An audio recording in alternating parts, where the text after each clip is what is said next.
o'clock, so I'd like to call the meeting to order. And at this time, if you join me in the Pledge of Allegiance.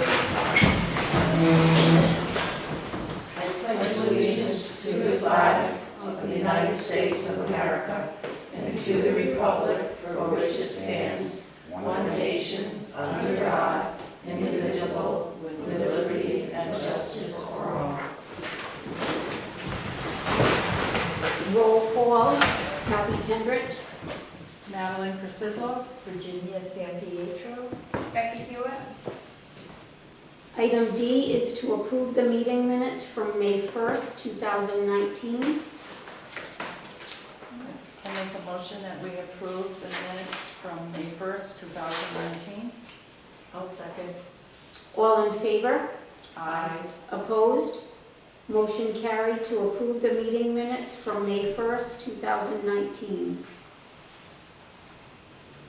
E is new business, and we have award the paving bid. So we had put a bid out to go to start paving on our streets. So we had 5 companies who responded to the bid. We have B&W Paving and Landscaping, LLC, American Industries Incorporated, T. Miozzi Incorporated, Allstate Asphalt Incorporated, and Harshore Paving and Reclamation Corporation. So our bid that was awarded and we are accepting is American Industries in the amount of $344,550.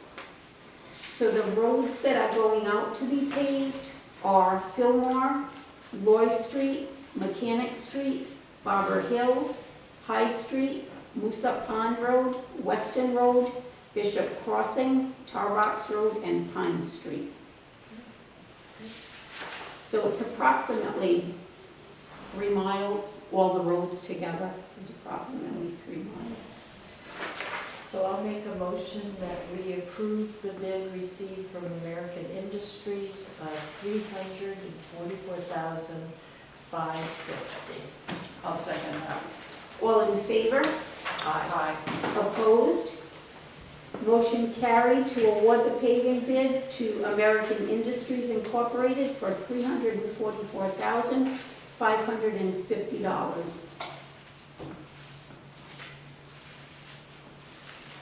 The bid package is very nice, too. Good job on this. Thank you. So item 7 is open forum. So do we have any participation? Just state your name and your address. Bill Sharon, 7 North Sterling Road, Moosup. My question, Kathy, is are they still going with the $500,000 increase for the budget? It's .49, yes. Now, my question is, when they had the special meeting and the Board of Education had to put the $551,000 back in the budget because they went under budget, why would they even submit that to begin with when they know there's a state law that says you can't undercut the previous year budget? Why would they even submit that? So you really would have to ask the superintendent because they prepare that budget, Joe, I don't. Yeah, but you guys okayed it, right? We do. So the $551,977, we had to approve that because we needed to do that in order to not get over a $1 million penalty. Right, which is a double penalty for what you would undercut the budget, but everybody in the town hall knows there's a state law that says you cannot undercut the budget. Why would they even submit that to begin with? Again, you would have to ask them, Joe, I don't prepare their budget. I can't believe that would even have gone as far as it did. Because if they wanted to save the town money, why didn't they come off the town side instead of the education side? Because the state doesn't care how much you cut the town budget. But they do care with education cost sharing because they're not going to give you the money. So they knew that wasn't going to fly from day one. And as I'm sure many people in this town don't realize that law is on the books, that you can't do that. So by telling the people, oh, we're going to save you, we're not going to go for that, we're going to put the money back in because we don't want to get fined, it's like a big scam. because they knew they couldn't do that to begin with, but they did it anyway. But again, that had to do with, and again, I don't want to speak out of turn for the superintendent, that had to do with the cutbacks from the ECS dollars from the state. That's what affected that. So again, I can't speak for the superintendent, but I do know that that adjustment had to be made, and it had something to do with the prior year, the ECS dollars being cut from the state. But they don't even know what the state's cut's gonna be this year, because the state hasn't finalized anything. That's correct, they have not finalized anything. All we can do, Joe, is go by the numbers, the two different numbers that we were given. But I'm just saying that the Board of Ed knew they couldn't do that, and they did it anyway. And they know that law's on the books, so they know it wasn't gonna fly. But many people in this town don't know about that law. Some of us do, but many don't. But everybody in this place knows about it. I can't believe it even got to a town meeting, or as far as it did. Should never got that far. You know, somebody's got to answer for it. I mean, the taxes go higher and higher and higher every year. There's no stopping them, and it's got to stop. Well, the only thing I can say about the taxes, Joe, and I hope that everybody looks at this, for many years there was no tax increase, you know, and even the prior year there was no tax increase. And part of that is because we knew we had a reevaluation coming and people were going to suffer from that.